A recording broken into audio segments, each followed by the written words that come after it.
I'd say Piercing Vision did well for me that game.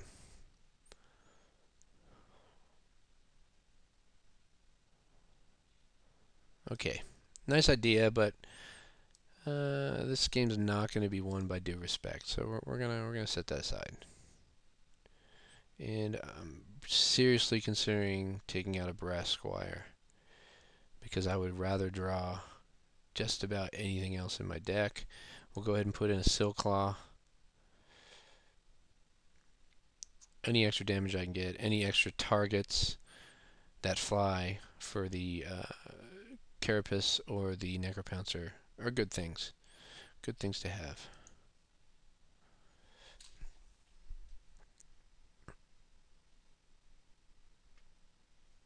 Not a great first hand, but I have the Shikari and it's going to get on the ground quickly. I'm playing first, so that means I'm guaranteed probably to get 4 damage in with it. At least 2.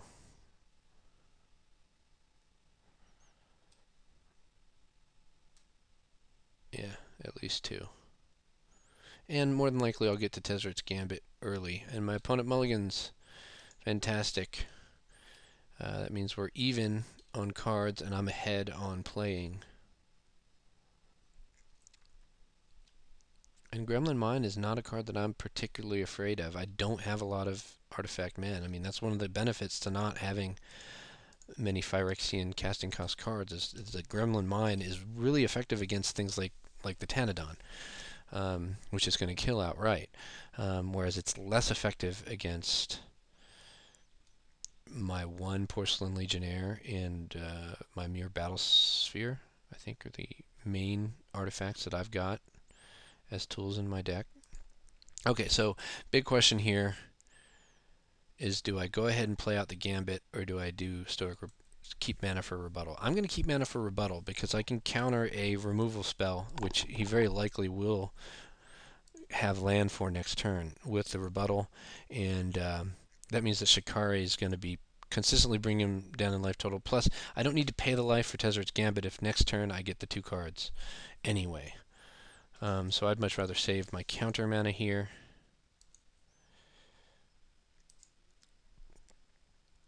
I'm going to continue to save my counter mana because this Shikari is going to continue to eat at him unless he draws something, and that something is going to get eaten, and it's basically going to be a time walk for me. So unless I had something really notable to bring to the table, I can wait to cast Gambit. I can wait all day. And there we go. Rebuttal because turn aside's cheaper.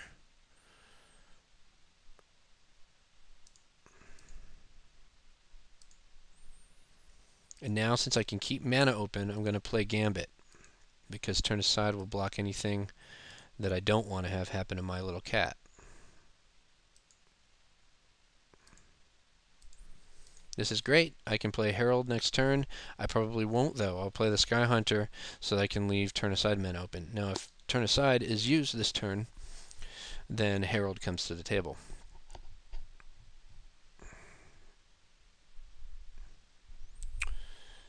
Yep. Yeah, so Sky Hunter is going to hit the table. And then my next play will be to bring out the Serpent because he's going to have... No. I need to play my mana and play Herald because I want him to cast that removal. I want to turn aside something. So we're going to leave mana open, and we can thwart any possible thing that I'm not expecting that he may have. I mean, the Trigon of Corruption is going to help keep him alive, but it's not necessarily going to win unless he gets something else very quickly.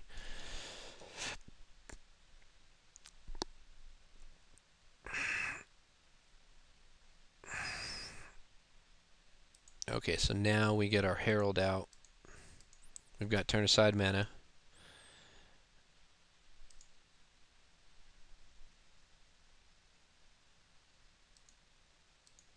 If I had any indication that he were running Spire Monitors, I wouldn't want to attack now. Anytime any opponent has 4 mana open, You never attack on the off chance that they have a Spire monitor.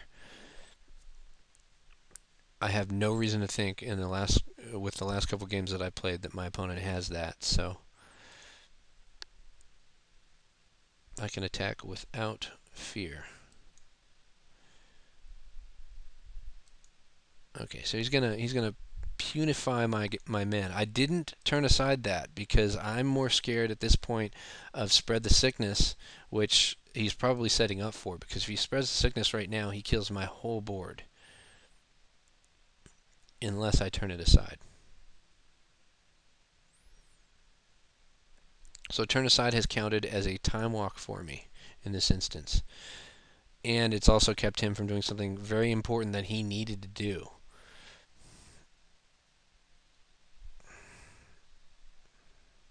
which was kill all my dudes. So now, I mean, he's pretty much guaranteed to take. He can't win. I mean, he has another spread the sickness. I know that, um, but I really don't think he can win because I'm about to hit the Scrap Diver Serpent. He's not getting rid of those artifacts. He may be able to get rid of one or the other, but he's not going to be able to get rid of both threats at this point, and one or the other is going to kill him. So don't even need to pretend like I have anything that I can cast here. I mean, it may have been prudent to pretend like I had another turn the aside, but I'm not worried. I mean, I can't think of a single card that wins his game except for there's one, Phyrexian Rebirth.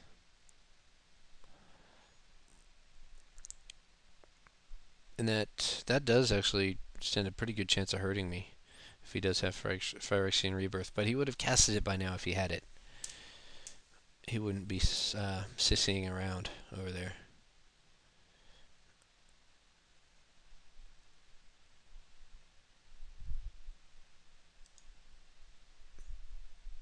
Not bad. He has a great removal setup. I mean, there's nothing wrong with this guy's build. It should win, but it's not going to today.